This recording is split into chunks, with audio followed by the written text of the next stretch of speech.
மாறாத தமிழகம் வெளியான அடுத்தடுத்த வீடியோக்கள் இதெல்லாம் சேகர் பாபுவுக்கு தெரியுமா?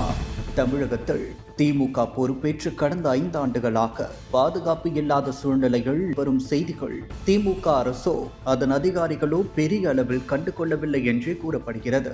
கடந்த 2 தினங்களுக்கு முன்னதாக கூட அமைச்சர் சேகர் பாபு தமிழகத்தில் தான் இரவு 12 மணி நேரம் கூட ஒரு பெண் முழுமையாக நகை அணிந்து கொண்டு சென்று வரலாம், எந்த ஒரு பாதிப்பும் ஏற்படாது என பெருமையாக கூறினார்.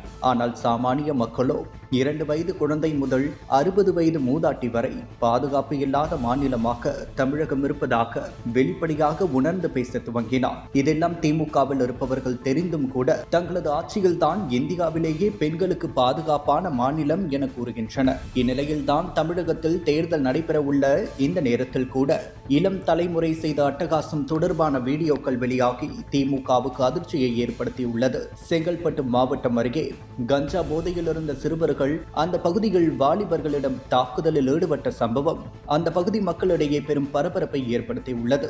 இந்த சம்பவமானது நெடுங்குன்றம் அருகே இளைஞர்களும் சிறுவர்களும் ஒன்றாக கேரம் போர்டு விளையாடிக் கொண்டிருந்த நேரத்தில் அங்கே வந்த ஒரு கும்பல் அவர்களிடம் வாக்குவாதத்தில் ஈடுபட்டு தாக்குதல் நடத்தியதாக கூறப்படுகிறது. அவர்கள் அனைவரும் கஞ்சா போதை பயன்படுத்தியதாக அப்பகுதியில் உள்ளவர் தெரிவிக்கின்றனர். ஒரே நேரத்திற்கு பிறகு அங்கு வாக்குவாதம் முற்றிய நிலையில் அந்த கும்பல் மறைத்து வைத்திருந்த அறிவாளால் கண்மூடித்தனமாக பலரை தாக்கியதால் பெரும் பரபரப்பு ஏற்பட்டது. இது தொடர்பாக போலீசார் விசாரணை மேற்கொண்டு வருகின்றனர். தமிழகத்தில் இளைஞர்களிடம் கஞ்சா போதை அதிகரிக்க ஒரே காரணமாக சொல்லப்படுவது திமுக ஆட்சி பொறுப்பேற்றதிலிருந்து தடுக்க தவறியது என்று கூறப்படுகிறது. தேர்தல் நெருங்கி வரும் இந்நேரத்தில் சட்டம் ஒழுங்கு பிரச்சனை இப்படி மாறி இருப்பது திமுகவுக்கு சிக்கலை கொடுக்கும் என்றும் மக்கள் சரியான நேரத்தில் சரியான பதில் கொடுப்பார்கள் என்றும் கூறப்படுகிறது.